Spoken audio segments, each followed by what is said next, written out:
Hey guys, welcome to Venumadhu's Kitchen. இன்னைக்கு வந்து நம்ம பண்ணக்கூடிய ரெசிபி ஆனியன் ரவா தோசை. ரொம்ப கிறிஸ்பியா வந்து ஹோட்டல் ஸ்டைல்ல வந்து எப்படி பண்றது அப்படின்னு பார்க்கலாம்.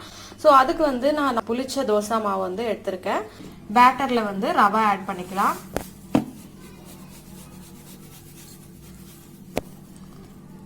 ஒரு ஹாஃப் கப் கிட்டத்தட்ட ரவா எடுத்திருக்கேன்.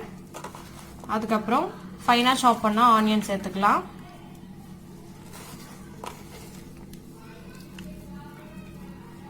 ஒரு கிரீன் சில்லி ஃபைனா கட் பண்ணிருக்கேன், அதுவும் சேர்த்துக்கலாம். இஞ்சி வந்து ஒரு 1 டீஸ்பூன் அளவுக்கு கிரேட் பண்ணி சேர்த்துக்கலாம். அதுக்கப்புறம் ஒரு 1 டீஸ்பூன் அளவுக்கு சீரகம் சேர்த்துக்கலாம். 1 டேபிள் ஸ்பூன் அளவுக்கு பெப்பர் பொடி சேர்த்துக்கலாம். இதுக்கு தேவையான சால்ட் ஆட் பண்ணிடலாம்.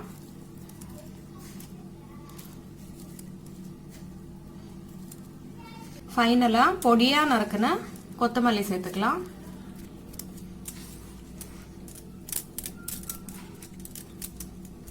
சேர்த்துட்டு எல்லாமே வந்து நல்லா விஸ்க் வச்சு மிக்ஸ் பண்ணி விட்டுறலாம். மிக்ஸ் பண்ணியாச்சு நல்லா. ஸோ இதோட கன்சிஸ்டன்சி வந்து பார்த்தீங்கன்னா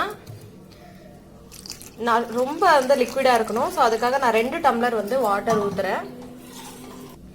ஃபைனலாக வந்து மிக்ஸ் பண்ணியாச்சு. கன்சிஸ்டன்சி வந்து பார்த்துக்கோங்க, ரொம்ப வந்து இந்த மாதிரி லிக்விடாக இருக்கணும். ஓகே, இப்போ வந்து நம்ம இதை ஒரு 45 மினிட்ஸ் வந்து நல்லா சோக் பண்ணிடலாம். ஸோ இது வந்து ஊறினதுக்கப்புறம் எப்படி இருக்குன்னு பார்க்கலாம். ஏன்னா நம்ம ரவா போட்டதுனால கண்டிப்பாக ஊற வச்சாதான் வந்து தோசை வந்து கிறிஸ்பியாக வரும். அதுக்காக ஸோ இப்போ வந்து பார்த்தீங்கன்னா ரவா வந்து நல்லா சோக் ஆகிடுச்சு. ஊறினதுக்கப்புறம் நம்ம இப்போ வந்து ஊற்றிடலாம்.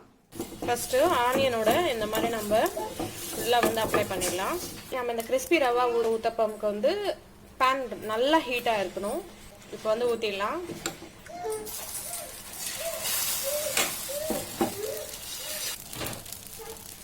பார்த்தீங்கன்னா ஊற்றியாச்சு. ஆயில் ஊற்றிடலாம்.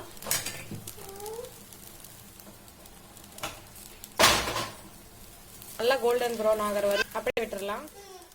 இப்போ வந்து சூப்பரான கிறிஸ்பி ரவா ஆனியன் தோசை வந்து ரெடி ஆயாச்சு. நம்ம வந்து எடுத்துடலாம். ஸ்லோவாக வந்து எடுக்கணும்.